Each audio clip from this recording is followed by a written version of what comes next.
SER Podcast. Estás escuchando El Abierto de Hoy por Hoy. Cada día analizamos las noticias más relevantes de la actualidad, las claves políticas, económicas y sociales, con las voces de los protagonistas y los distintos puntos de vista de nuestros tertulianos.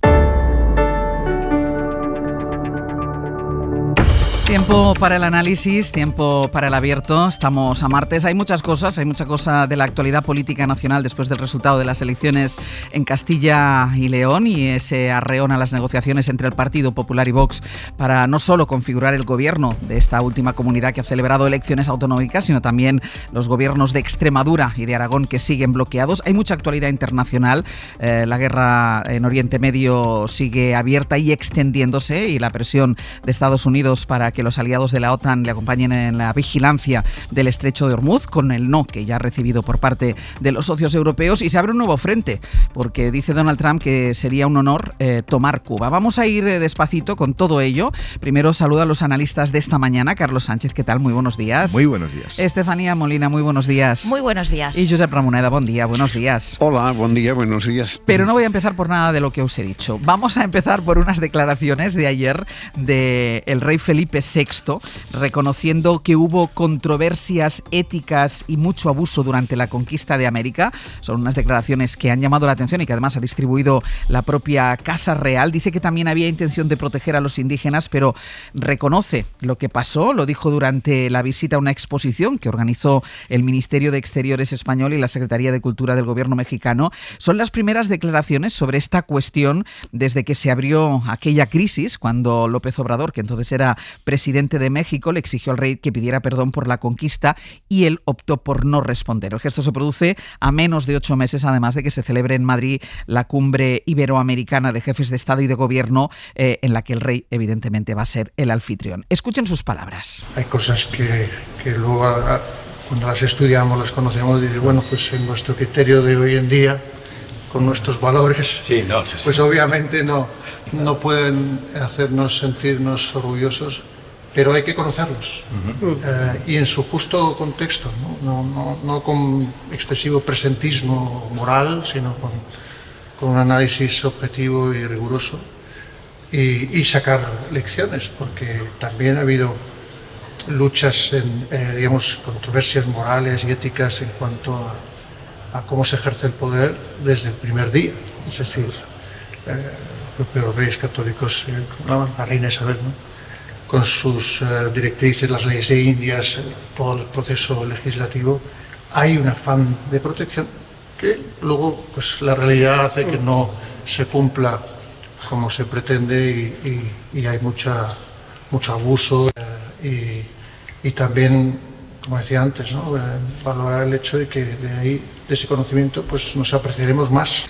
Como mínimo es curiosa la manera como hace este reconocimiento el rey, insisto, porque no es un acto institucional, no es un discurso, más que un acto no es un discurso. Él está visitando esa exposición con el ministro de Asuntos Exteriores de México, y en la conversación que mantienen los dos son palabras que dice el monarca y que después se encarga la Casa Real, la propia Casa Real, de distribuirlas. ¿Qué te parece, Carlos? Bueno, me parece muy acertada, ¿no?, esa intervención, además en ese marco, digamos, como más informal. Es decir, cuando se ve el vídeo, está hablando con el embajador mexicano y con otras autoridades. Con el embajador, perdona, que he dicho ministro de Exteriores. Con el embajador mexicano, y está hablando de una manera informal, y me parece que ese formato es interesante. Yo lo que he hecho esta mañana pronto es hacer eso que nos exigen a los periodistas. Para saber si está lloviendo es mejor sacar la mano por la ventana y ver que está lloviendo.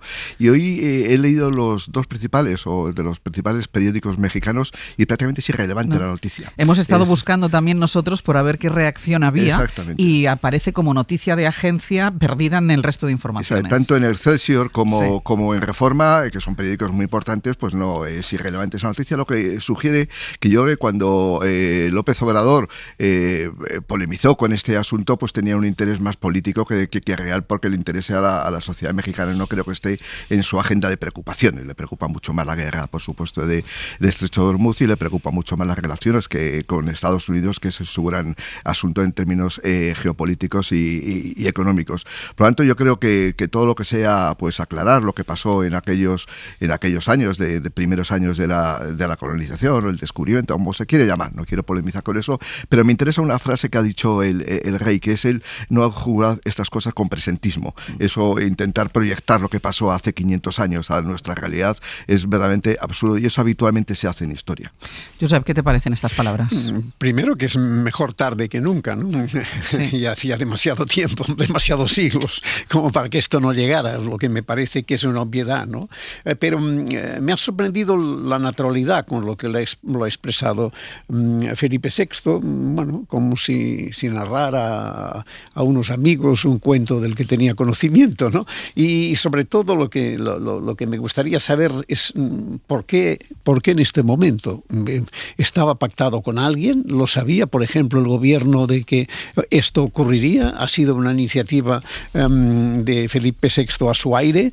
Bueno, son cuestiones que me parece que podrían aclarar y dar más o menos significado a lo que acabamos de oír, ¿no? Pero en fin, es evidente, lo que ha dicho no es nada nuevo ni ningún disparate, lo que faltaba es que lo dijera alguien con una responsabilidad como él, y aquí lo tenemos, pues sí, muy tarde, pero mejor ahora que nunca. El contexto es esta exposición, también para ubicar a los oyentes, esta exposición que le está visitando con el embajador mexicano, una exposición que lleva por nombre La mitad del mundo, la mujer en el México indígena, que está en el Museo Arqueológico Nacional de aquí de Madrid.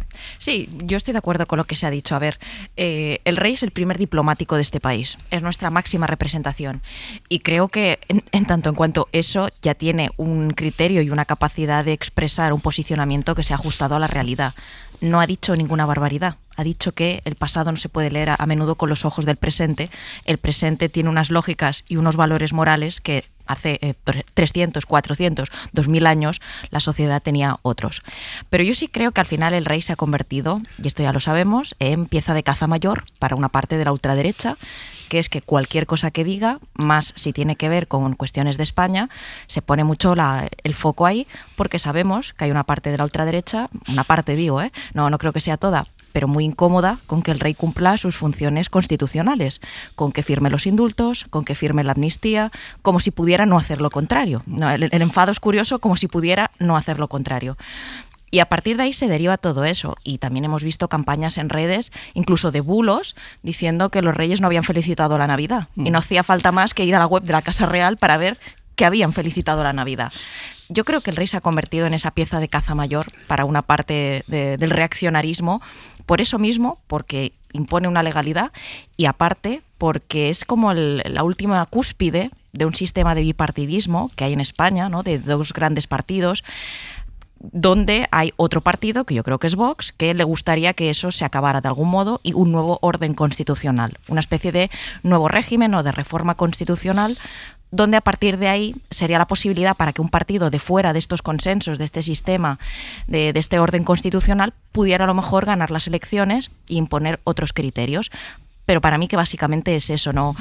El escándalo no se ha dado en México y creo que en España tampoco. No, en ningún sitio de momento, pero espérate, que aquí somos capaces de todo. Solo apuntalar lo que decía antes Ramón, yo creo que el contexto político está muy, muy claro. Es decir, la primera semana de noviembre se va a celebrar en Madrid la 30ª Cumbre Iberoamericana, porque es importante, porque es un número redondo, son 30 años de cumbres, y yo creo que España en los últimos años ha abandonado absolutamente desde el punto de vista exterior la política en Iberoamérica, y creo que en algún momento tiene que volver a relanzarla, porque es un continente que está creciendo, que es un continente que es estratégico para España, y es todo un país como México. México tiene las empresas españolas tienen muchísimos intereses en México, y parece razonable que desde el punto de vista, como dice Estefanía, de que el primer diplomático de España es el rey, pues intente normalizar las relaciones diplomáticas con ese país. Ramón, ¿qué querías decir algo? No, eso, que a mí lo que me gustaría saber es si realmente alguien estaba enterado, o si fue un gesto en que fue espontáneo del rey. En fin,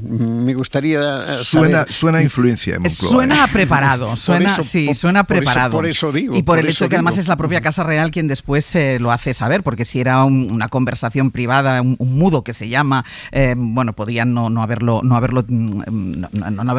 emitido, o sea, no haberlo pasado a los periodistas y sí lo han hecho, Estefanía. Lo cual daría sentido a lo que decías ahora de tener que ver con la próxima cumbre que hay en Madrid. No, pero fíjate que además el rey también ha tenido otros posicionamientos muy valientes, como cuando habló en la ONU sobre Gaza y sobre Israel. Estamos en un mundo donde hoy en día es muy difícil no tener posicionamientos que se ponen tal vez un poco más políticos, porque el contexto internacional es muy complejo. Pero aparte de eso, no solo son las empresas. En este país tenemos una importante comunidad de población latinoamericana. Quiero decir, también le está hablando a personas que viven ya en este país. Me parece también un gesto de integración. Y en cualquier caso, yo creo que el rey se expresa mejor cuando no da discursos y cuando habla con naturalidad, porque es verdad, o sea, la explicación que da en el tono que lo da, este es un asunto que se lo exigió López Obrador y que él podría, estas mismas palabras, haberlo dicho, no sé, en un foro de empresarios latinoamericanos o en algún otro momento, en un atril y leyendo un discurso, y la naturalidad con la que lo cuenta, naturalidad yo creo que preparada, pero naturalidad que yo creo que gana muchísimo. Es que eso de la reina y yo es un poco antiguo ya, ¿no? Exacto. O sea, yo creo que esto moderniza. Claro, esto, quien se haya encargado de la comunicación de esto también ha pensado en esto. Han cambiado, por cierto. Es verdad que su estilo es un poco embarado, ¿no? Siempre en sus presencias, y que sí, quizás cuando se acerca a una sola persona y en un espacio aparentemente más privado, pues es donde se suelta y dice algunas cosas que con más solemnidad probablemente no diría. Vamos a hacer una pausa y a la vuelta vamos con el panorama electoral después de las elecciones del domingo en Castilla y León.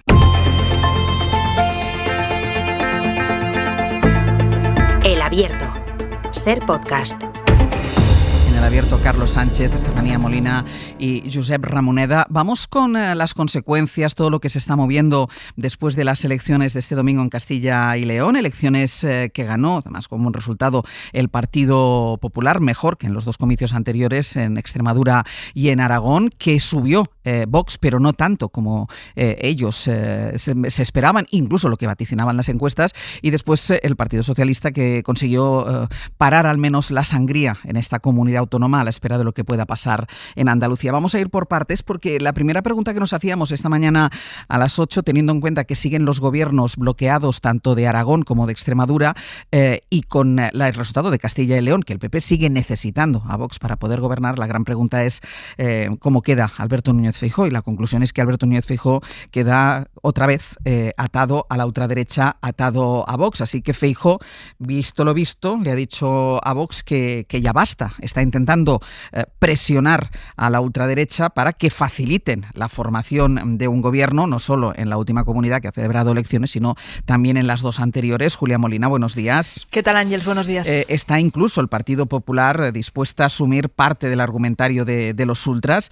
Son asuntos que citó ayer Feijóo, por ejemplo, la migración, las políticas climáticas, la seguridad, y aunque hay parte del partido que asume la entrada de Vox en los gobiernos autonómicos, hay también quien prefiere gobernar gracias a ellos, pero que se queden fuera, que no entren en los gobiernos. Un caso, por ejemplo, que es lo que defiende, y lo defendió la misma noche de las elecciones, Alfonso Fernández Mañueco. Sí, hay voces en el PP que creen que si Vox entra en los gobiernos puede sufrir el desgaste de las instituciones, otros mantienen que prefieren el apoyo externo. El líder de Castilla y León, que compartió ejecutivo con la ultraderecha 2 años, es de los segundos. Lo mejor para mi tierra, para mi comunidad autónoma, ha sido un gobierno en solitario. No se trata de sentarnos en el gobierno o no, tenemos que hacer un proyecto de futuro. Por cierto, tengo que decir que una buena base sería el documento que firmamos hace 4 años entre el Partido Popular y Vox para poder llegar a un acuerdo. Mañueco asume que en cualquier caso será Vox quien decida. El aragonés Jorge Azcón les pide que digan cuanto antes qué quieren hacer. Que Vox entre en el gobierno de Aragón ya ha ocurrido. El momento político es distinto, pero creo que la decisión importante ahora la pelota está en el tejado de Vox. Y la extremeña María Guardiola se muestra también abierta a hacerles hueco porque lo importante, dice, es conseguir ya estabilidad. Con ellos dentro, con ellos como quieran, lo que hay es que ponerse a trabajar ya y llegar a un acuerdo que sea bueno y beneficioso para los extremeños. Y en eso estoy desde hace 2 meses y algo. Las opiniones son variadas. Feijóo le dijo ayer a puerta cerrada a sus varones que serán ellos quienes decidan los pormenores de esos acuerdos. En abierto le lanzó un mensaje a Vox: hay que sentarse ya. Lo que nos corresponde es entendernos. Nosotros hemos puesto nuestras cartas boca arriba para que todo el mundo sepa cuál es la posición del Partido Popular.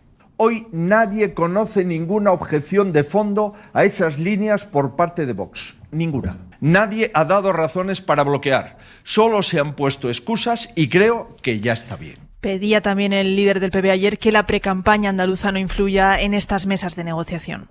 Luego, Julia, está la ultraderecha, lo que dice Vox, que ha estado bloqueando las negociaciones de las 2 comunidades que habían celebrado elecciones anteriormente y que ahora abre la puerta a llegar a acuerdos con el PP, aunque, y esta es la principal novedad, Santiago Abascal deja claro que si van a facilitar la formación de gobiernos es porque exigen entrar en ellos. Sí, Abascal no quiere dar muestras de debilidad con el fracaso de expectativas que sufrieron el domingo, así que ahora reta al PP a dejarlos entrar en los gobiernos. El señor Feijóo no se ha hartado de decir desde hace varios meses que Vox no quiere gobernar, que Vox no quiere asumir el desgaste de los gobiernos, y yo tengo que decir al señor Feijóo que no se preocupe, que sí, que vamos a gobernar, y vamos a gobernar en las 3 regiones. Aunque esa exigencia viene acompañada de otra condición indispensable. Primero hay que cerrar un acuerdo de programa en el que el PP asuma las exigencias de Vox. Abascal juega en realidad a 2 bandas. Quiere mostrarse abierto a llegar a un acuerdo sin dejar de agitar el fantasma de la repetición. ¿Podemos garantizar que no hay elecciones de ninguna manera? No, nosotros no podemos garantizar eso. De hecho, que hable el pueblo siempre es bueno, pero tenemos un mandato, que es el de entendernos. Intenta así mantener la presión sobre el PP para que acate las políticas que la ultraderecha quiere imponer en cuestiones climáticas, de inmigración o de gasto público. Feijóo exigió ayer que los pactos respeten sus principios, aunque las cuestiones prioritarias que mencionó son precisamente las de Vox. En el Partido Popular reconocen no saber cuál va a ser la estrategia final de Vox, si pedirán entrar o repetirán la fórmula valenciana en otras comunidades.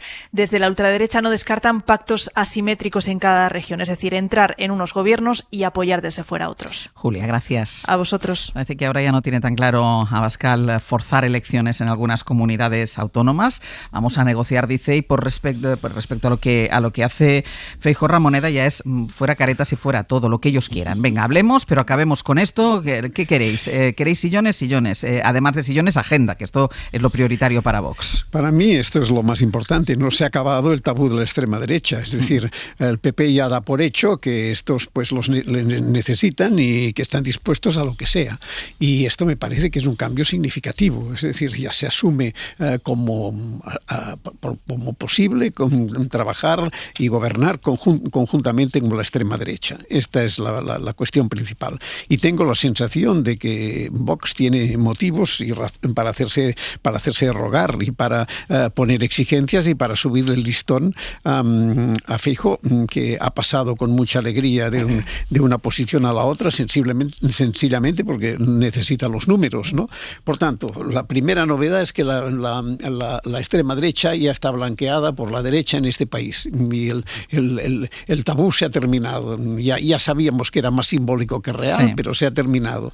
Y la segunda es, bueno, a ver ahora en qué se concreta, pero es inevitable que esto conduzca, si sigue por este camino, a la presencia de Vox en los gobiernos, cosa que Vox puede hacerse un poco de rogar, porque le puede situar en una posición que le permita seguir ganando las complicidades y los votos que conseguían en determinados territorios. Si ya es uno más, si ya forma parte de los que gobiernan, una parte de la radicalidad que le ha apoyado, pues se lo mirará de otra manera, claro. Y en este blanqueamiento y este tabú caído de la alianza con la ultraderecha, pensemos que al final de todo este ciclo electoral llegará en algún momento las elecciones generales.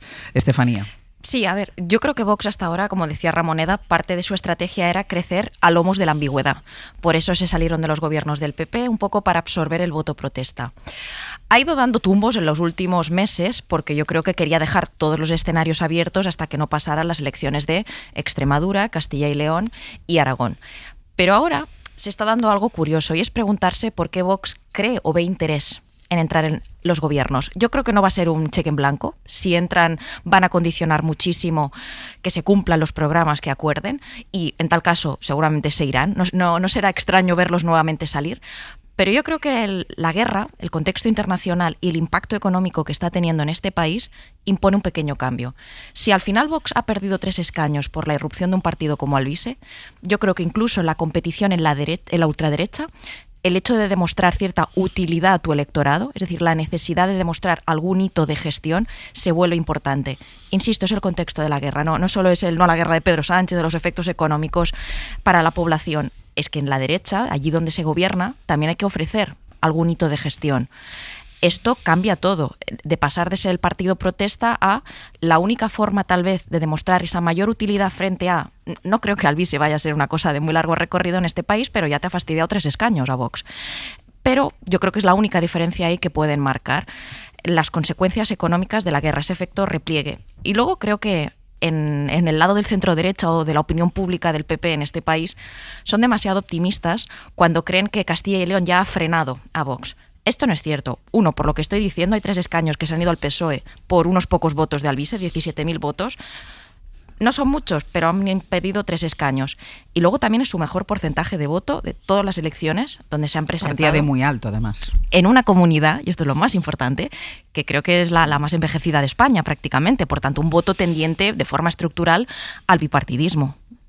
Sí, hay pocas dudas de que lo más relevante en los últimos días, desde las elecciones de Castilla y León y las últimas que ha habido regionales, lo más relevante es que ya el Partido Popular ha normalizado sus relaciones con Vox y ya lo ve como algo inevitable.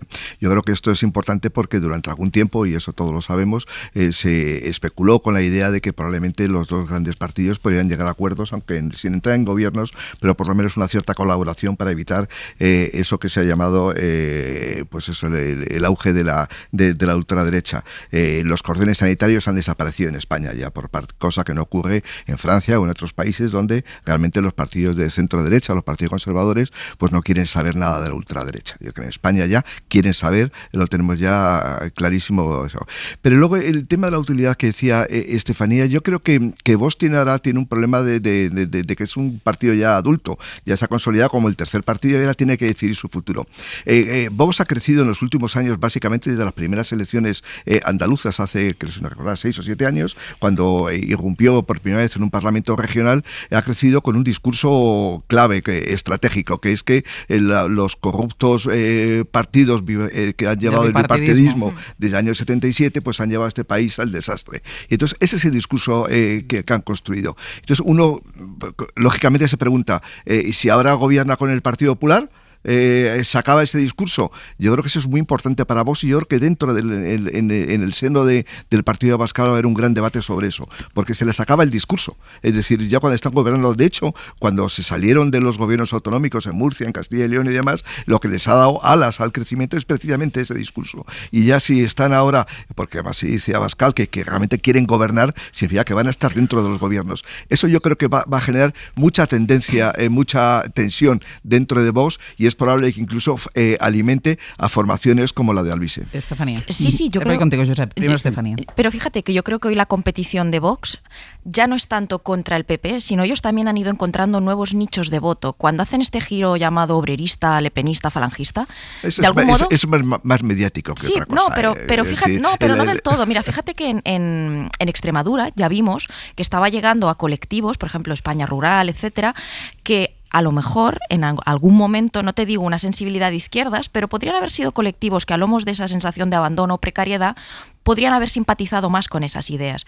O incluso cuando habla aquí en Madrid este discurso antiélites, no es el electorado clásico del PP, derecha liberal, Ayuser.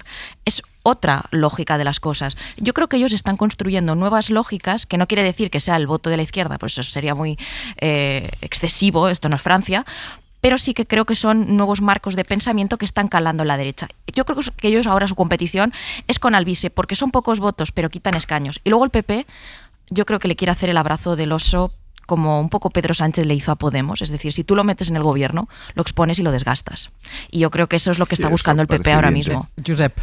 Sí, esto segundo es probablemente una parte importante a la cuestión, ¿no? Pero Vox es evidente que ha crecido en un momento de crisis y malestar generalizado, en que había un cierto rebote en toda Europa contra los países, contra los partidos tradicionales, que en Europa se ha convertido en un giro muy radical hacia la extrema derecha, y Vox era un fenómeno en esta dirección.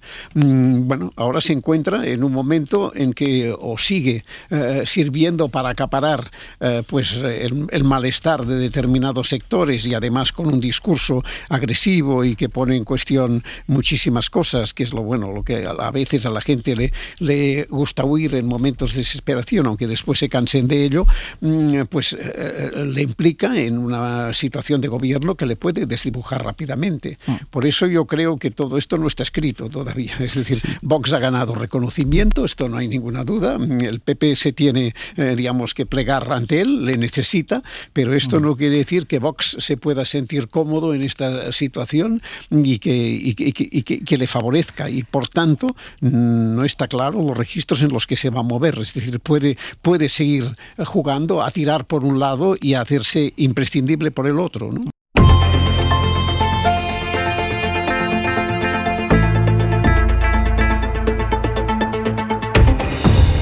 Abierto Carlos Sánchez, Estefanía Molina y Josep Ramoneda. Estamos hablando de las negociaciones entre el Partido Popular y Vox para formar los gobiernos en las 3 comunidades donde se han celebrado elecciones autonómicas, porque después de algunos titubeos del Partido Popular ahora ya es clarísimo: pactemos, ¿qué quieren ustedes? Y lleguemos a un acuerdo. Y después, por parte de la ultraderecha, por parte de Vox, ha dicho Abascal, sí, pactemos, pero queremos estar, agenda sí, ideas sí, pero también queremos estar dentro de los gobiernos. Y Carlos, decías alguna cosa. Sí, todavía quería comentar que yo creo que una de las claves del cambio de discurso de Vox, de no querer saber nada con el Partido Popular, de decir que es el bipartidismo corrupto, a querer ahora entrar en los gobiernos, como dijo ayer Abascal, tiene que ver con el contexto exterior.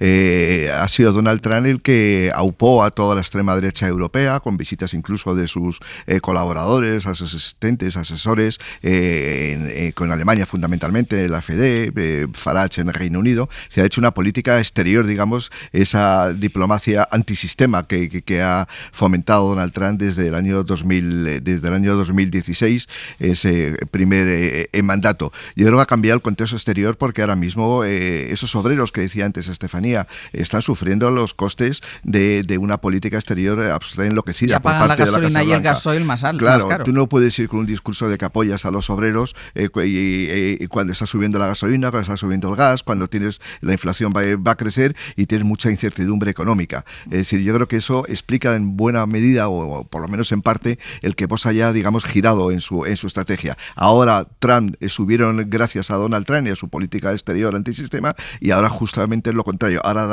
Trump le perjudica. Hemos hablado de ese blanqueamiento ya de fuera al tabú, como habéis dicho vosotros, por parte del Partido Popular con Vox, después de los resultados de estas elecciones. Hablemos de la situación del Partido Socialista, porque es verdad que los resultados de Castilla y León, han sido un balón de oxígeno, al menos han parado la sangría de los 2 batacazos de Extremadura y de Aragón. Estas han servido, las elecciones de Castilla y León han servido para levantar algo los ánimos, aunque más allá del corto plazo, la verdad, y ahora hablaremos de ello, las perspectivas no son tan buenas. Ana Fernández Vila, buenos días. ¿Qué tal, Ángel? Buenos días. Porque las siguientes elecciones son las de Andalucía, y estos son unos comicios que preocupan mucho en Ferraz, porque ya saben que eso era como, vamos a decir así, como el torreón, lo que sujetaba al Partido Socialista durante mucho tiempo. Es verdad que en Castilla y León el candidato tenía una personalidad muy diferente a la que se va a presentar en Andalucía, y esta ha podido ser una de las claves de la movilización de los votantes. Es decir, un candidato que no aterrizaba directamente desde el Consejo de Ministros, un candidato apegado a la tierra, durante 5 legislaturas alcalde de Soria, sabe muy bien de lo que habla, y en cambio la candidata para Andalucía será María Jesús Montero, ministra de Hacienda, vicepresidenta primera, todavía con todos estos cargos. Ella se enfrentará a Juanma Moreno, así que en público el Partido Socialista evita entrar en comparaciones y evita hablar del desgaste de Montero. Vienen a decir que el perfil perfil de cada candidato se decide, Ana, en función de lo que se necesite en cada territorio. El PSOE ha pasado de la euforia inicial a la cautela, Ángels. Ayer en Ferraz se respiraba tranquilidad por haber esquivado en Castilla y León esa bala, ¿no?, de una tercera debacle consecutiva en este ciclo electoral, pero ni con esa remite la gran preocupación en la que llevan semanas instalados por los malos pronósticos en Andalucía. Allí la situación sigue siendo muy complicada para la todavía, como decías, vicepresidenta Montero, por el rival que tienen enfrente, un Juanma Moreno que hasta en el PSOE admiten que tras el accidente de Adamuz y las inundaciones ha logrado recuperarse del desgaste que le pudo causar la crisis de los cribados de cáncer de mama. Así que la dirección socialista se ha recetado mucha prudencia, pies de plomo. El que esté eufórico se equivoca, nos decía ayer, por ejemplo, un dirigente, mientras se afanan, como decías, Ángels, en evitar comparaciones entre Montero y Carlos Martínez. Ferraz puso ayer en valor la solvencia de su candidato en Castilla y León, su cercanía, su conocimiento de la tierra, pero defienden en privado que la dirección también ha tenido mucho que ver con el éxito de su campaña, que Ferraz también ha estado muy coordinado, ¿no?, con el equipo de Carlos Martínez, y sobre todo se niegan a dar por fallida su estrategia de los ministros candidatos. Cada territorio tiene su particularidad y su singularidad, pero lo que sí que les puedo decir es que el Partido Socialista es una organización seria, una organización que deja que los liderazgos los elija el propio territorio. Lo explicaba así ayer la portavoz Montse Mínguez, que se esforzó mucho en desviar el foco hacia el PP, en responsabilizar a Feijóo de la subida de Vox por sus pactos con la ultraderecha. Cada pacto con Vox tienen un precio, cada pacto con Vox es un derecho que pierde la ciudadanía. El PSOE también mira al espacio a su izquierda. Esos partidos les pide que reflexionen porque saben que sin ellos no hay gobiernos posibles ni en Andalucía ni en España. Pero los socialistas saben que tienen sus propios retos porque siguen sin dar con la tecla para movilizar lo suficiente a su electorado. La cuenta atrás para las andaluzas ya ha empezado y la presión es muy grande. Nadie se atreve a prever las consecuencias que tendría una gran debacle de la mano derecha de Sánchez en el gobierno, en el feudo socialista más importante. Ana, gracias. A vosotros. La noche electoral, Carlos, que estabas con nosotros ahí en Valladolid, intentamos analizar todos los factores que hubieran podido contribuir a que el Partido Socialista frenara esa sangría en Castilla y León, y entre ellos estaba la personalidad del candidato, que de alguna manera demostraría el fracaso de lo de mandar ministros, gente que sale del Consejo de Ministros, de la mesa del Consejo de Ministros, para ir directamente a una candidatura autonómica. Claro, al margen de la personalidad del candidato, y en este caso pues alguien que lleva 19 años siendo alcalde de Soria, conoce muy bien la tierra, por supuesto su provincia, donde más ha crecido además el Partido Socialista, donde ha ganado las elecciones, y Soria ya, digamos, ha sido el partido más perjudicado. Yo creo que eso es un plus, es un activo que tiene el Partido Socialista y se ha notado en los resultados. Pero más allá de eso, yo creo que el tema de fondo es si la política de exportar a ministros con ese plus de conocimiento por parte de la opinión pública que tienen es positiva o negativa. Yo creo que es negativa por una razón, yo creo que es fácil de entender. Tiene que ver fundamentalmente con que la vulnerabilidad de los ministros es muy grande porque tienen desgaste de gestión. Y en este caso estamos hablando de la ministra de Hacienda, que lleva desde el año 2018 siendo ministra de Hacienda, que ha tenido que pactar cosas que son difíciles de entender para mucha parte de la opinión pública, como son los acuerdos con el País Vasco y sobre todo con Cataluña. Es decir, yo creo que tiene una vulnerabilidad tan grande que probablemente en vez de ser un activo se convierte en un pasivo. Y yo creo que ahí el Partido Socialista se ha equivocado. Probablemente otro candidato, digamos, que sea menos atacable, menos vulnerable, tendría más probabilidades de tener mejores resultados. Yo creo que tiene muchos, cualquier ministro, sea del gobierno del Partido Popular o del Partido Socialista, tiene siempre cadáveres en el armario. Y esos cadáveres en el armario siempre surgen y se reflotan en las elecciones. Y por lo tanto, esa vulnerabilidad es tan grande que probablemente no le venga bien al Partido Socialista. Y tú utilizaste una expresión la noche electoral cuando hablabas del modelo de candidatura en Castilla y León, que decías lo que se parece al PSOE de toda la vida. Claro, sí. Hombre fuerte en el territorio, o mujer, persona sí. Fuerte, candidato fuerte en el territorio. Esto es lo que había hecho siempre el PSOE, unas baronías muy fuertes, muy reconocibles, muy federales en el sentido siempre se decía, el PSOE es lo que más se parece a España. Y gente normal. Claro. Quiero decir, la primera comparecencia que tuvo, él realmente se emocionó, casi lloraba, no sabía qué decir, la gente aplaudía. aplaudiendo. Es decir, notas que no hay truco, no hay teatro en ese tipo de cosas. Estefanía. No hay factoría de Moncloa. Yo creo que ese es un poco el tema. El tema es una persona, alcalde de Soria, conoce el terreno, tiene entidad propia y no permite que la campaña electoral se centralice en las cuestiones nacionales. Viendo los debates, había muy poco de qué acusarle al candidato Carlos Martínez. Realmente no había de nada. Claro. Porque, ¿qué le ibas a decir? Usted ha sido ministro de este gobierno que ha hecho la amnistía, los indultos, una financiación singular para Cataluña. Eso ya es que ya hace que el relato de la campaña electoral sea otro. Yo creo que no es verdad que la estrategia de ministros candidatos sea buena. Evidentemente no, por esto que estamos diciendo.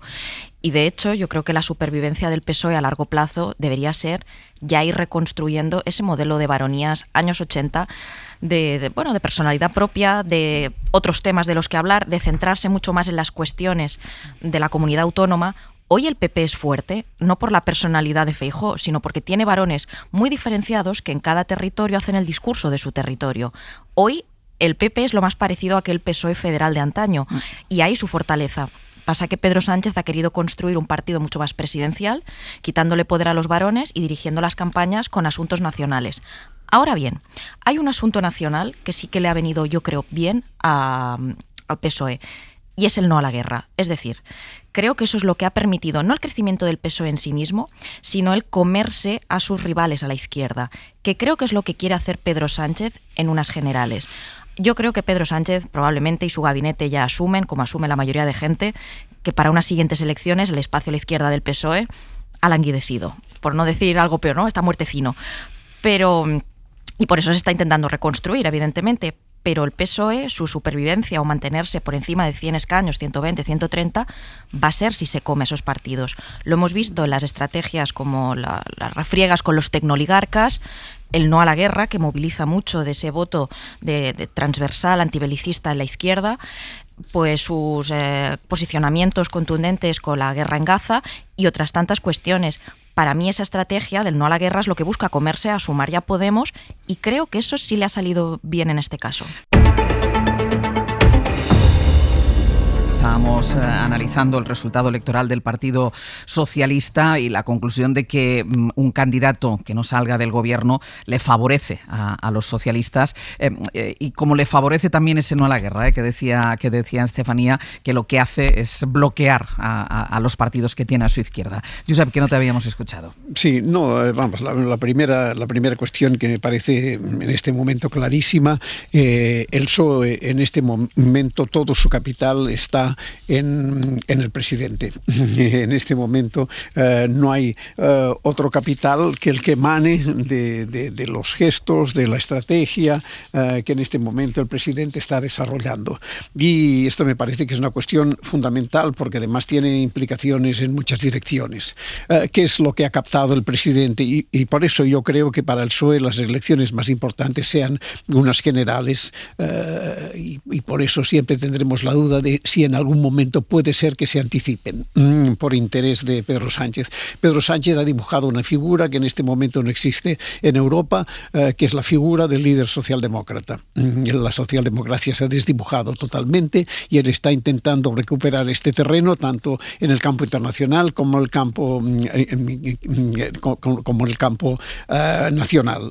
Y en este momento es el capital del PSOE que le está permitiendo arrastrar bastante voto de unas extremas izquierdas que se han perdido, como todas las extremas izquierdas europeas no encuentran el discurso y la posición adecuada en este momento, y la radicalidad se la está llevando por su lado la extrema derecha, como vemos en toda Europa. Por tanto, esta me parece que es la cuestión principal, y ahí se jugará el futuro del PSOE. Que aguante todavía los resultados es indiciario, y puede ser que sea señal de que no es equivocada la estrategia de Sánchez, pero está por ver y las dificultades son grandes. Pero si alguna cosa está clara es que el PSOE en este momento está en este punto y en esta posición. En el terreno nacional y regional, pues bueno, donde el PSOE ha conseguido implantarse con un cierto grado de autonomía, pues sigue jugando un papel importante. Y el caso de Cataluña, por ejemplo, es evidente. Tiene la presidencia de la Generalitat y sigue siendo y será siempre una de las piezas claves en el juego de la alternancia, ¿no? Pero es verdad que esta estrategia de colocar donde no se sienten fuertes, mandar nombres a veces quemados en la política nacional, pues no llega a otra parte y no hace más que generar desconfianza. Por tanto, creo que cualquier elección local, excepto en lugares muy concretos, en este momento es un problema para el PSOE y que en Andalucía corre el riesgo de pasarlo francamente mal. Pero la cuestión es esta.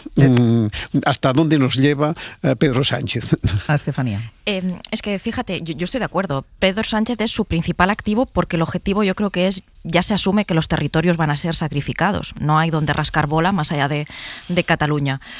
Pero sobre la izquierda del PSOE, yo creo que también hay otro elemento. Cada vez que hay unas elecciones y hay debacle, es que tendrían que haber concurrido unidos, ¿no? Parece que estamos en esa idea de la unidad de las izquierdas, pero a mí eso es como asumir que el voto está ahí, el voto es estático y simplemente hay que juntar las casitas para que ese voto genere escaño. Hay la psicopatología, las pequeñas diferencias. Iba a decirlo yo, Ramoneda, porque como lo dices siempre, te prometo que iba a decirlo yo. Claro, sí, Ángel se reía, ¿no? Cuando te he dicho sí. eso. Pero claro, es que ni siquiera es eso. Es decir, aunque se junten, por un lado, Pedro Sánchez ya les ha hecho el abordaje, ya se ha subido a su barco, ya ha tomado los votos. Y luego, aparte, es un tema de discurso. Yo no sé con qué discurso, si el objetivo son unas generales, evidentemente, la izquierda del PSOE va a concurrir. ¿Cuál es el rasgo diferencial hoy? ¿Alguien me lo puede decir? Más allá de introducir alguna demanda a un gobierno de Pedro Sánchez, ¿cuál es el relato diferencial hoy de las izquierdas a la izquierda del PSOE? Pedro Sánchez se lo ha comido. ¿Por qué? Porque es una izquierda que yo creo que nació en un contexto muy concreto, izquierda 15M, pero ¿cuánto ha llovido desde entonces? 15 años. Y el otro día fue 15M y mira, Podemos fulminado. Entonces, yo creo que hay un tema de relato. ¿Cuál es esa estrategia de impugnación del sistema que presentan Sumar o Podemos hoy? Es que no, esto que regatean una enmienda en una ley, no, los proyectos deben ser algo más contundente, ¿no? Como en el caso de Vox. Vox, ¿qué es lo que está haciendo? Y por eso yo creo que le va a agrietar la mayoría en Andalucía y en Madrid. Le está planteando al PP otra retórica. Madrid es el Madrid de los poderosos, de las élites, ¿no? Pues discurso antiélites y a los barrios obreros. En Andalucía ya veremos qué discurso hacen. En el resto de España, ahí con los tractores, Vox está creciendo entre los parados y trabajadores precarios. Entonces, ya se está planteando otro tipo de modelo. Yo no sé cuál es el otro tipo de modelo que presenta hoy la izquierda del PSOE. Sí, digo, es probable que, como bien dice Ramoneda, que para salvar al gobierno central y que se haya asentado sobre alrededor de un 28-30% de votos, que es el mayor porcentaje de Europa de largo, que decía ahora los partidos socialdemócratas, están con niveles de apoyo popular del 5-10% en muchos países europeos. Tener un 30% es un auténtico éxito por parte del gobierno central y por parte de Pedro Sánchez, hay que decirlo claramente. Pero claro, no puede ser a costa de las regiones. Es decir, si uno ve la historia, hemos empezado hablando de México, lo que pasó hace 500 años, pero lo que pasó hace mucho menos tiempo, desde el año 77 aquí, a la izquierda del Partido Socialista se ha construido básicamente a través del poder municipal y del poder autonómico. Y eso está desapareciendo. La izquierda solo va a crecer en la medida que los ciudadanos conozcan, digamos, su discurso. Es un discurso, digamos, muchas veces que choca frontalmente con el Partido Socialista y, por supuesto, con el del Partido Popular, pero se ha construido históricamente, digamos, esas bases electorales que ha tenido la izquierda del Partido Socialista ha sido en los ayuntamientos. Si tú te comes los ayuntamientos, al final salvarás al gobierno central, pero sabes que a medio y largo plazo estás muerto. Eso es lo que hizo que Izquierda Unida creciera, por ejemplo, en Andalucía cuando se creó a partir del año 86. Mirad, ahora con este tema de las ayudas que conoceremos el viernes que viene en ese Consejo de Ministros, se aprobarán en el Consejo de Ministros extraordinario, está intentando la izquierda del Partido Socialista, incluso los socios de la coalición del gobierno, marcar perfil propio porque pretenden, insisten, ya lo contábamos la semana pasada, en que se incluyan en este paquete de medidas en materia de vivienda. Guillermo Lerma, buenos días. Hola de nuevo, Ángeles. Está presionando la izquierda para que el PSOE introduzca la prórroga de los contratos de alquiler que vencen este año, pero de momento los socialistas dicen que no, que de momento no van a aceptar. En el partido quieren sacar este decreto adelante y temen que haya medidas que puedan echar atrás a determinados partidos a la hora de votar. Sí, el ala socialista del gobierno insiste en que no hay una mayoría progresista en el Congreso para legislar en materia de vivienda. Recuerdan en la Moncloa que hace unas semanas la Cámara, en concreto PP y Junts, ya tumbaron la prórroga del escudo social por la inclusión en ese decreto de la moratoria antidesahucios, y los socialistas quieren evitar que se repita esa situación con el plan para hacer frente a la escalada bélica en Oriente Medio. Pero las diferencias entre el PSOE y sus socios en esta materia son previas y más profundas. Sánchez se comprometió comprometió en enero a aprobar medidas para contener la subida de precio de los 600.000 contratos de alquiler que caducan este año y cuya renta lleva 5 años sin actualizarse. Moncloa lo que planteó fue dar incentivos fiscales a los propietarios, pero el resto de partidos de izquierdas exigen prohibir por ley esa subida. Creen que ahora, tras lo que está ocurriendo en Irán y en el resto de países de Oriente Medio, esa medida y esa respuesta es más necesaria que nunca. Pablo Bustinduy es ministro de Derechos Sociales. Nosotros peleamos para que haya una protección reforzada a los inquilinos e inquilinas en este país y que se adopte la prórroga de alquileres como una de los elementos sustantivos de este escudo social. Creo que no se entendería que fuera de otra manera y que el escudo social no incorpore medidas de vivienda. La presión no viene solo por parte del socio minoritario de la coalición, también hay otros partidos como Esquerra, Podemos, Bildu o el BNG y organizaciones como el Sindicato de Inquilinas o Amnistía Internacional que piden al PSOE que esa prórroga de los contratos de alquiler o de las cuotas hipotecarias no se quede fuera del decreto. Dicen que la subida generalizada de precios afectará directamente a la capacidad de las familias para pagar la renta y por eso aseguran es indispensable que la vivienda se blinde en el decreto que ultima el Ejecutivo y que presentará el propio presidente del Gobierno en una rueda de prensa el viernes. En la Moncloa aseguran que el plan tendrá en cuenta la vivienda, pero son reticentes a incluir esas medidas por ese temor a que incluirlas haga que el decreto en su conjunto no tenga una mayoría parlamentaria garantizada. Quien no espera, Ángels, a conocer el detalle de ese decreto, quien no ha hecho propuestas y quien se ha negado incluso a reunirse con el Gobierno para hablar sobre ellas es la ultraderecha de Vox. Ayer Abascal ya dijo que su partido votará en contra del decreto, lo hacía además con estos argumentos. Bueno, respecto al Gobierno, en contra. Nosotros no vamos a colaborar con la mafia de Pedro Sánchez, ya lo hemos dicho permanentemente y vamos a ser igual de claros. Lo hemos hecho en las votaciones que aparentemente son más difíciles y de hecho no están analizando que eso nos afecte en las elecciones. Los de Abascal, Ángels, que durante estas campañas han agitado la bandera de la defensa del campo, ni se sientan y descartan de entrada apoyar o negociar un decreto que lo que sí sabemos es que va a contener medidas para paliar los efectos de la subida de los combustibles en sectores como el campo. Dice Abascal que no se sentará a negociar esas medidas, que no las apoyará y además se jactaba de esa manera de que eso tampoco le desgasta a nivel electoral. Gracias, Guille.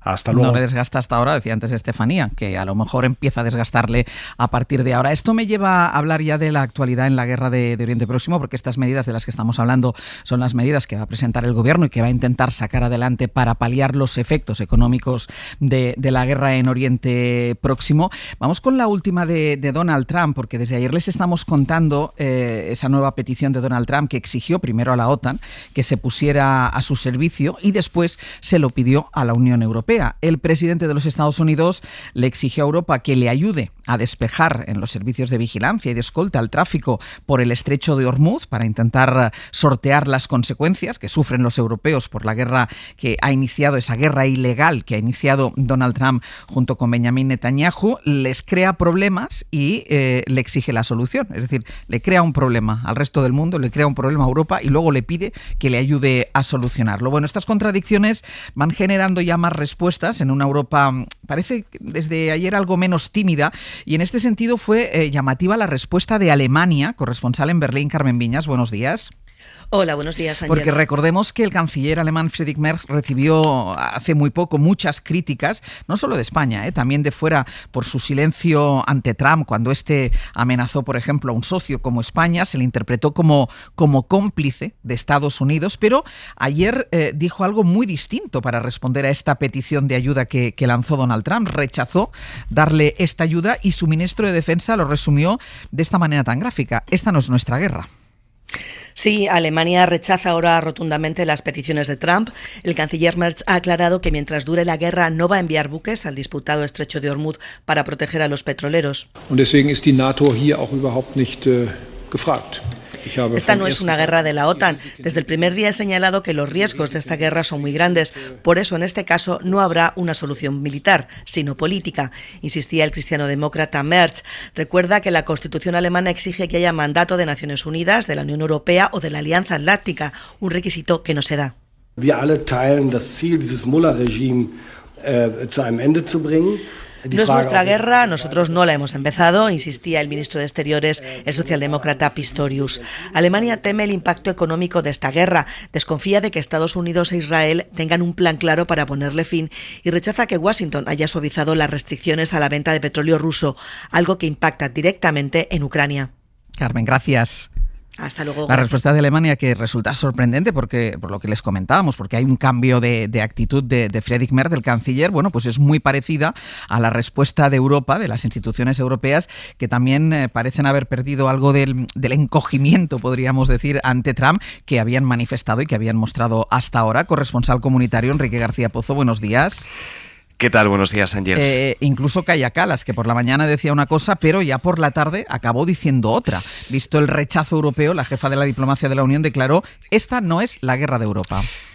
Sí, porque las capitales no quieren implicarse activamente en un conflicto cuyos motivos políticos no están claros.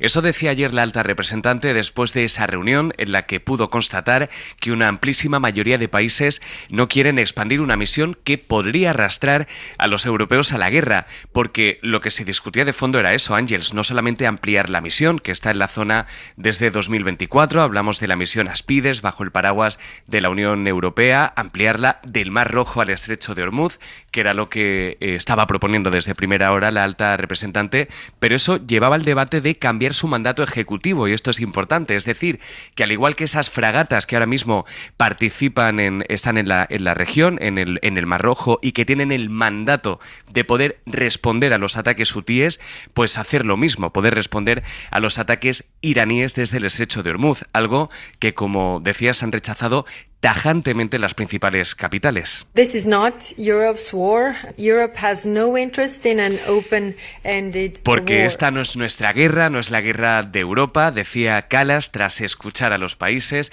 Es una guerra que no hemos empezado y no queremos continuarla. Europa, por tanto, rechaza y desoye las amenazas de Donald Trump, y desde la OTAN responden, aunque con perfil bajo, que el Estrecho de Ormuz no está bajo el paraguas de la alianza y que ya han aumentado la seguridad en el Mediterráneo. El bloque, por tanto, se reafirma, como constatamos ayer, en la diplomacia, en la desescalada. Nadie quiere verse arrastrado a esta guerra, y también es importante la posición conjunta, sin de momento muchas voces que se hayan salido de la línea que pudimos comprobar ayer en Bruselas. Enrique, gracias.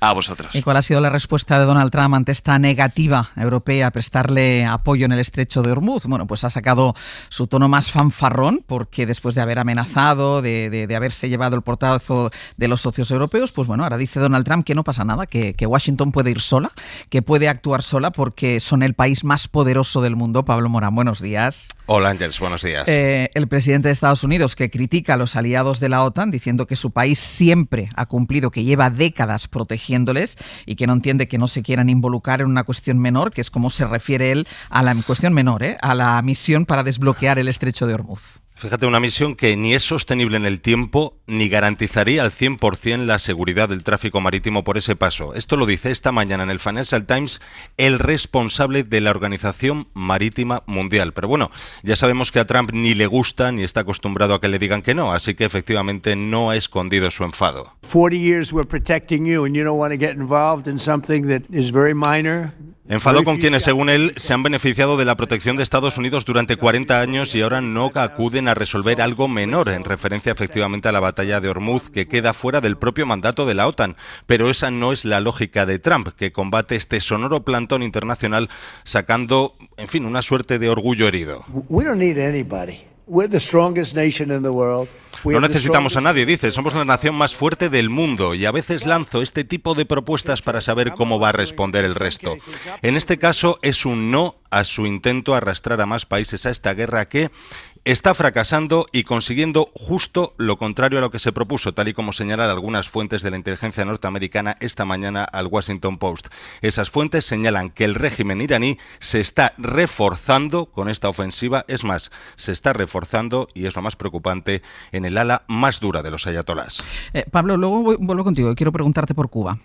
¿De acuerdo? Aquí Venga, porque sobre la guerra y ya sobre el terreno, sobre esto que estaba diciendo también Pablo, sobre el reforzamiento del régimen de los ayatolás, la situación sigue siendo muy complicada. Esta madrugada, por ejemplo, la embajada de Estados Unidos en Bagdad ha sido blanco de drones y de bombardeos. Es una acción que eleva todavía más la tensión en el conflicto, que esta noche ha vuelto a dejar ataques en Irán, en Qatar, en Kuwait, aunque lo peor de nuevo han sido los ataques cruzados entre Tel Aviv y Teherán, y también contra Beirut, la capital del Líbano. Ahí está nuestro enviado especial, el enviado especial de la SER, Nicolás Castellano. Buenos días. ¿Qué tal? Buenos días de nuevo, Ángels. Porque ha vuelto a haber bombardeos sobre la capital del Líbano en las últimas horas, ataques que según Israel van dirigidos a neutralizar objetivos de Hezbollah, aunque lo cierto es que en estas 3 semanas de guerra han muerto ya 900 personas en el Líbano. Sí, hemos escuchado esos 3 ataques sobre Beirut, uno de ellos muy cerca de aquí, en el centro de la ciudad, misiles lanzados desde los cazabombarderos israelíes, y también, como dices, Ángel, ha sido una noche y una mañana está siendo muy intensa de ataques sobre el sur del Líbano. De hecho, la última hora es que esas bombas de Netanyahu han herido también a soldados del Líbano, a soldados del ejército oficial, no solo ya a milicianos de Hezbollah. Ataques como este de esta mañana en Saida,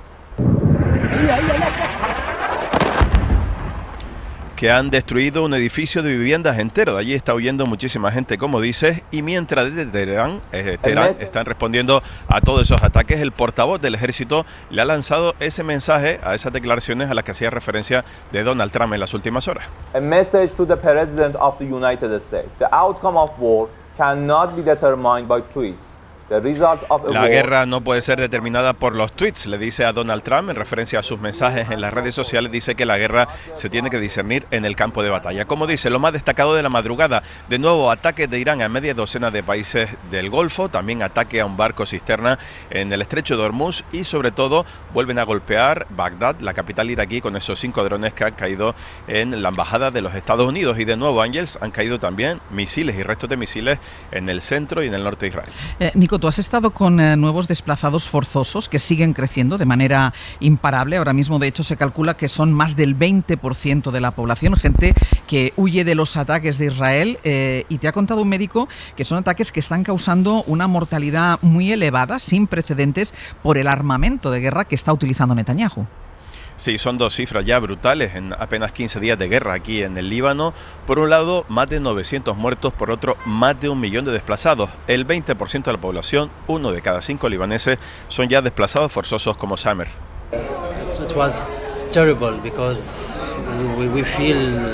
Samer describe la huida con su madre, con sus hermanas, en un coche durante 15 horas como terrible, bajo el miedo, bajo los bombardeos de Israel. Él viene de Tiro, que por cierto ha sido alcanzado esta noche con varios muertos. Last year, the previous war, my house is completely destroyed. Explica cómo en la última guerra, la del 24, su casa fue absolutamente destruida y por eso ha tenido que alquilarse un apartamento. Y como dices, también hemos hablado con el director de urgencias del principal hospital del Líbano, el doctor Hariri.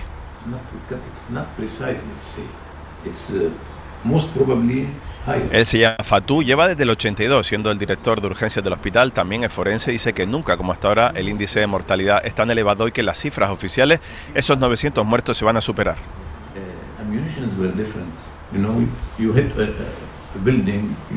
Desde el 82, cuando él atendió a los primeros muertos y heridos en la primera invasión de Israel de Beirut, dice que ha cambiado mucho, que la munición de Israel ahora es mucho más destructiva y que acaba con edificios enteros.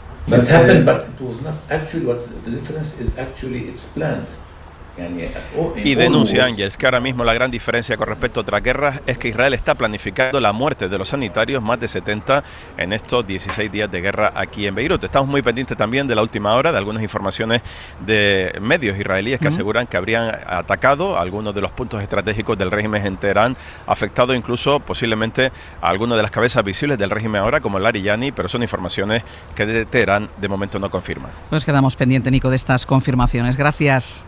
Hasta luego, buenos días. Hasta luego. Bueno, vemos, Josep, una Europa un poco más enérgica. Bueno, yo creo que lo que se está imponiendo es el sinsentido de esta guerra. Y es así de sencillo. Es decir, Trump con sus delirios hace un salto en el vacío cada día, y esto está haciendo que la reacción inicial de esta Europa siempre tan dócil a Estados Unidos, con con personas que la vinculan directamente, como es el caso de von der Leyen, una verdadera presencia hilo de la política americana en la europea, pues ha habido un momento en que se ha visto que esto era insostenible. Es verdad que Sánchez se anticipó y en esto hay que reconocerle que tuvo el coraje por las razones que fueran, probablemente para marcar diferencias en un momento que los necesita, y se anticipó, pero después uno a uno han ido claudicando, incluso Merz, que en algún momento había dado alguna señal de, bueno, no, finalmente todos prácticamente han ido claudicando y han ido reconociendo que esto era un disparate, y esta es la posición en la que estamos en este momento, una posición además que no hace más que agravarse, es decir, cada día el delirio tiene una nueva etapa, y en este momento yo creo que se puede empezar a pensar ya seriamente que esta guerra puede ser el final de Trump, porque ha llegado ya a un nivel de exceso que no lo podrán sostener ni en su propio país, y da la sensación de que esto empieza a estar ya bastante presente en el ambiente. Por tanto, a mí no me extraña ahora que toda Europa se vaya distanciando, incluso aquellos que se habían comprometido más en el primer momento. Es que es tan evidente que es una cosa que no lleva a ninguna parte más que a un desastre sin límite, que no se sabe a dónde conduce, que es, vaya, que me parece que es inevitable, y no deja de aliviar un poco que Europa haya reaccionado ante el delirio, ¿no? Sí, aunque rectificó 24 horas después la presidenta de la Comisión Europea, lo que estamos viendo es una censura a sus palabras iniciales, aquello que dijo de que el mundo había cambiado y que no volverá. Ya no había normas, ni había... El mundo había desaparecido, y que Europa ya no podía ser la guardiana del antiguo orden mundial. Precisamente la negativa de Alemania, de Francia y de otros países a extender el mandato de la ONU al estrecho de Hormuz significa que es una desautorización completa. Una desautorización absoluta de la presidenta de la Comisión Europea. Yo creo que con buen sentido, porque además se está produciendo algo que esta madrugada es muy importante, es un salto cualitativo importante. Decía antes que los ataques que ha habido en el estrecho de Hormuz esta madrugada, pero ha habido uno fuera del estrecho de Hormuz, que es en el Golfo de Omán, donde un petrolero de Emiratos Árabes Unidos ha sido dañado estructuralmente. Es decir, ya no es solamente el estrecho de Hormuz, sino, digamos, fuera de esas fronteras. Está al este, para verlo geográficamente, está al este del Golfo de Omán, del estrecho de Hormuz. Y ha habido un ataque que va a alarmar, va a sentir muy gravemente en la zona, porque todos los seguros de embarcaciones, todos los seguros de transporte están creciendo de manera desmesurada. Yo creo que estamos ante un contexto que se le ha ido de las manos a Donald Trump, y por eso esa imagen tremenda de pidiendo dinero y pidiendo ayuda a países a los que ha despreciado en las últimas semanas, pues la verdad que es patético. Pues fíjate que yo ahí discrepo. Yo creo que, yo creo que Israel y Estados Unidos tienen mucha capacidad militar. Evidentemente no para hacer caer el régimen en Irán, porque para eso habría que hacer una invasión terrestre, botas en el terreno, que se dice. Con 4 bombardeos, por duros que sean, no ha caído nunca ningún régimen. Pero yo creo que cuando Trump dice esto de, bueno, es que se debería implicar la OTAN, ¿no? Como prácticamente sinvergüenzas, nosotros os hemos ayudado siempre y cuando tenemos problemas vosotros no ayudáis. Yo creo que busca seguir alimentando el mismo relato de siempre, motivo por el cual una parte del MAGA le votó, y es esta idea de no vamos a permitir más que Europa viva de gratis y nosotros poniendo la seguridad. Siempre es el mismo relato, es, puesto que nosotros os hemos ayudado, deberíais ayudarnos. Pero yo creo que en verdad le da igual. Es el mismo relato de, bueno, pues ahora un 5% de gasto militar en la OTAN, porque nunca más los europeos van a vivir de gratis de nuestra seguridad. Yo creo que siempre es la misma retahíla, y es por eso que luego él sale y dice, bueno, yo estas cosas a veces las digo para desafiar. Yo creo que busca simplemente fijar el marco de lo que es una guerra que, en primer lugar, yo creo que van a tener que terminar pronto, porque las consecuencias económicas tarde o temprano le van a llegar a ese votante del cinturón industrial de Minneapolis que votó a Trump pidiendo aislacionismo, no pidiendo guerras, porque eso también es muy importante. Trump llegó a la Casa Blanca prometiendo aislacionismo, no guerras, y por eso ahora queda desdibujada la figura de J.D. Vance. Y luego también porque esta guerra, los objetivos, yo creo que nunca han sido derribar el régimen, sino hacer ese enfrentamiento para tener un relato político en las midterms, y realmente él ha derribado al ayatolá y puede subir otro ayatolá y pueden subir 20 más. pero no hay un viso de continuidad o una solución de continuidad que digas, pues bueno, hasta aquí objetivo cumplido. Es decir, yo creo que ya las consecuencias económicas en el mundo son suficientes para que esto pare en algún momento. Muy brevemente, pero eso es retórica política que no me interesa absolutamente nada. Pero a su votante sí. Lo de asfixiar a Europa, en las 18 o 19 días que llevamos de guerra o de ataques de Israel y Estados Unidos a Irán, tenemos dos certezas claramente. Una, que el régimen no va a caer. Y todo lo contrario, es probable que se endurezca y se consolide todavía más, que ya es decir, y todas esas clases medias que están protestando, los jóvenes, sobre todo las mujeres, contra un régimen verdaderamente del siglo medieval, pues va a paralizar, digamos, esos movimientos que había en la calle contra el régimen. Esa es una de las certezas. Y la otra es que se ha tocado algo, una zona vital para los intereses económicos de Occidente, que es el estrecho de Hormuz. Eso nadie se había atrevido a atravesarlo porque sabían que había conflicto. Es decir, por lo tanto, la capacidad que tiene ahora mismo Estados Unidos de influir en la zona es muy limitada, y por eso Europa dice, pues no tengo nada no se me ha perdido nada allí, con buen criterio además. Mira, hablaba antes de... Perdona, Josep, 15 segundos solo, dime. No, simplemente porque es que los delirios de Trump, el problema que tienen es que no caben en la realidad. Mira, no pues entran en la es que realidad. Precisamente iba a hacer referencia a los delirios de Trump, a los que hablabas tú al principio cuando os preguntaba, porque ahora ha puesto en el disparadero a Cuba, dijo que va a tomar la isla, que será el presidente, Donald Trump, que tenga el honor de hacerlo. Hace meses ya saben que Cuba está en el punto de mira de Trump, no es la primera vez que habla de la isla, con bloqueo de combustible que ha llevado a Cuba a una situación todavía más límite, si es que esto era posible, que la situación que tenía. Ahora, de hecho, hay un apagón que ha afectado a 10 millones de personas que ahora mismo, Pablo, están sin luz en la isla. Un apagón y un terremoto para completar el cuadro. Ahí yo creo que Trump no tiene nada que ver con el terremoto. No, de momento no.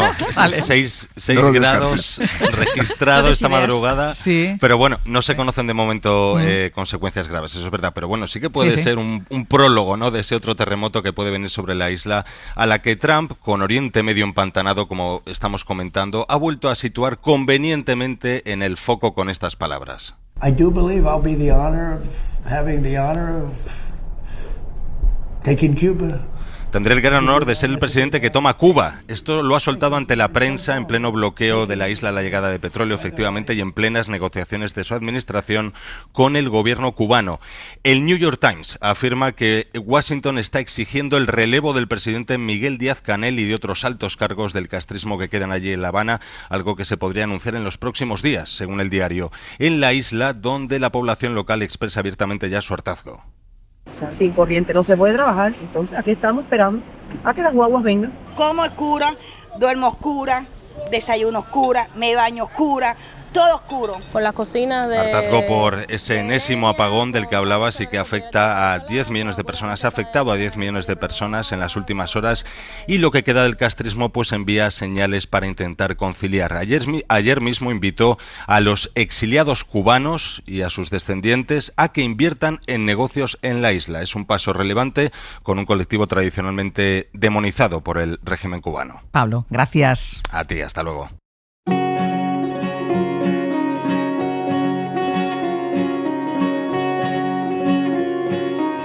El Abierto. Ser podcast.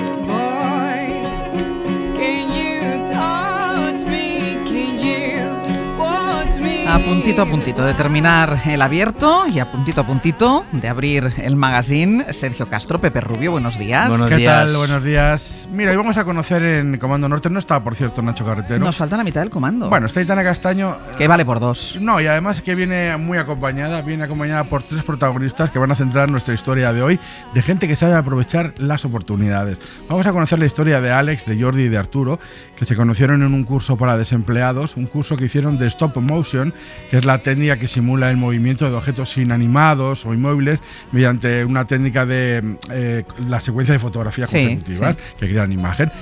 No contentos con aprovechar ese curso, decidieron hacer un cortometraje. No contentos, lo presentaron a los Goya. No contentos, lo ganaron. Son los ganadores del mejor cortometraje de animación de esta edición. Es una delicia el cortometraje. Que se titula Gilbert. Bueno, hoy nos cuentan toda la historia. Muy bien. Así, vamos a juntar todas las secuencias. Vale. Y vamos a crear una historia que va a ser la de ellos. Vale, ¿qué más? Y en la hora de las historias, pues vamos con la Miss Experiencia que acompañará hoy a Chema Rodríguez. Chema, que está aquí, que le estoy viendo. Chema está aquí. Aquí está vigilando a ver si me equivoco. Sí, dice. espérate. Sí. No, tiene todas las... Seguro, ¿eh? Sí, diré que baila o diré algo raro, sí, no, pero en este caso no. Tiene 71 años y varias vidas. Nuestra protagonista de hoy fue periodista en el pasado y hoy construye cabañas en el bosque. Además guarda celosamente 2 misterios. Su nombre se hace llamar Yaya Bushcraft, que esa es la técnica con la que se conoce la construcción de cabaña y el lugar donde se construyen esas cabañas. Lo he dicho tan bien que estoy tan orgulloso ahora mismo de mí. Chema no pone un pero, pero. Esa cabaña podría estar en el jardín de Eduardo Barba, del que vamos a dar ya el 900, 100, 800, porque es el momento que la gente tiene que llamar para preguntar dudas. Nuestra gente tiene que llamar para preguntar dudas sobre plantas, jardines, jardinería, todo lo que tengan que preguntar. Lo pueden preguntar. Que Edu ya. lo sabe todo. Él lo sabe todo. ¿Y hoy ¿de qué va a hablar Edu hoy? Pues va a hablar de la hiedra. Vale. Y nosotros vamos a terminar el magazine con 15 minutos de fama con Martín Bianchi. Protagonismo hoy para los influencers católicos liderados por Georgina, que ha venido a Madrid. Bueno, sí, que fue al Valle de los Caídos. Dice que es una iglesia preciosísima. Bueno, Dios. Después, sí, protagonismo para el club privado de Onieva y del marido de Georgina de CR7, se tiene un club privado en Madrid. Y entonces hoy las declaraciones esta semana de Onieva, a su vez marido de Tamara Falcón. Ya te lo sabes todo, sí, más o no menos. estás ni leyendo. Ha dicho que los latinos no pueden estar en ese club. ¿En serio? Esto es una cosa de madrileños. Sí. La libertad sí, pero local. Bueno. Y luego Isabel Pantoja, que ha hecho las paces con sus hijos. ¿Sí? Bueno. O que está en vías de... Nos alegramos muchísimo. Vale, pues ya está, ahora la vida tiene otro sentido. Todo esto a partir de ahora, en cuanto termine el boletín. Carlos Sánchez, Estefanía Molina, Josep Ramoneda, hasta la semana que viene. Adiós. Para no perderte ningún episodio, síguenos en la aplicación o la web de la SER, Podium Podcast o tu plataforma de audio favorita.